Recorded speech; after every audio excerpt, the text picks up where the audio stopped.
एक और question everyone जिसमें कि कह रहा था कि heating benzamide with the bromine in ethanolic solution of the sodium hydroxide will give you the benzyl amine. Okay, benzyl amine कहने का मतलब ये है, एक सेकेंड में आपको एक कंपाउंड दिखाता हूँ, ठीक है।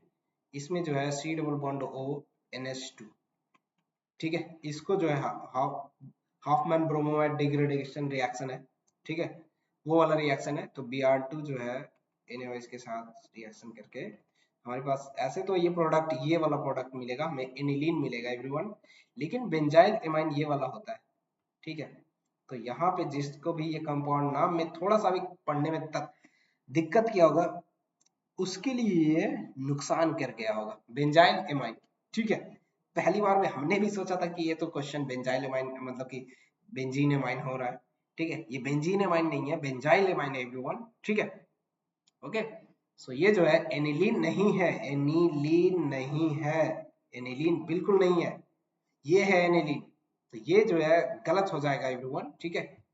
ये क्या करता है, हॉफमैन ब्रोमोमाइड डिग्रेडेशन रिएक्शन में ये वाला जो है पूरा गायब हो जाता है, और जिस कार्बन पे ये रहता है उसके जगह NH2 अटैच हो जाता है, बस सिंपल।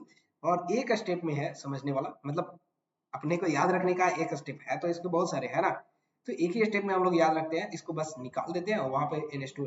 लेकिन अगर हम उस कार्बन से हटा के अगर ऐड करते हैं तो वहां पे ये प्रोडक्ट ना बन के ये प्रोडक्ट बनता है, और ये बोल रहा है कि ये प्रोडक्ट बनना चाहिए, तो इसके लिए गलत हो जाएगा ना, ठीक है। आगे बढ़ते हैं। अब ये nitration of aniline reaction with this meta is higher amount than ortho, यहाँ पे सबसे नहीं हायर पूछा था, ऑर्थो से जस्ट हायर पूछा था, बिल्कुल सही तो है।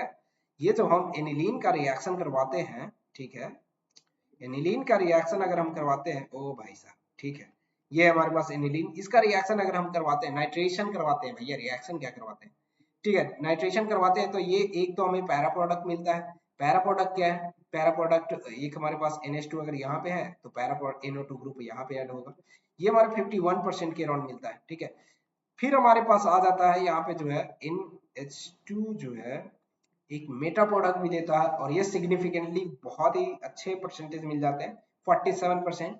और एक प्रोडक्ट हमें मिलता है ऑर्थो प्रोडक्ट, ओके। तो ये हमारे पास ऑर्थो होता है जो लगभग 2% के अराउंड होता है। मैं आपको एनसीईआरटी भी दिखाता हूँ, है ना, हमेशा एनसीईआरटी फॉलो करें एवरीवन, मैं हमेशा कहते रहता हूँ एनसीईआरटी, एनिलीन, HNO3, ओ पहला ही ये रहा हमारे पास, ठीक है। तो ये वाला में आप ध्यान से देखो, जो बताया है बिल्कुल सही बताया है ना। तो ये मेरा सेकंड स्टेटमेंट तो बिल्कुल सही दिख रहा है। अब आते हैं अपने फर्स्ट स्टेटमेंट की ओर। First statement, Hofmann degradation reaction कहाँ पे मिलेगा हमको, आगे थोड़ा सा मिलना चाहिए, है आपके पास होनी तो चाहिए, हॉफमैन डिग्रेडेशन रिएक्शन, ये रहा हमारे पास हॉफमैन ब्रोमोमाइड डिग्रेडेशन रिएक्शन, जिसमें क्या होता है, ये वाला ग्रुप रिमूव होके बस NH2 उस पे अटैच हो जाता है। तो अगर मैं बेंजीन पे ये ग्रुप लगा दूं तो क्या ये नहीं होगा कि यहाँ पे जो है ये हटके ये डायरेक्ट ये हो जाए, ठीक है। तो यहाँ पे नाम में जिसको गड़बड़ हुआ होगा उसके लिए दिक्कत हो गई होगी, ठीक है। ये प्रोडक्ट बनेगा एवरीवन, ठीक है। चलो, एनसीईआरटी में आपको प्रूफ दिखा दिया, ठीक है। तो क्या आंसर हो जाएगा इसका, इसका आंसर क्या हो जाएगा, पहला रॉन्ग दूसरा सही, पहला रॉन्ग दूसरा सही, ठीक है। पहला रॉन्ग अगर दूसरा सही है तो ये आंसर हो जाएगा, सिंपल।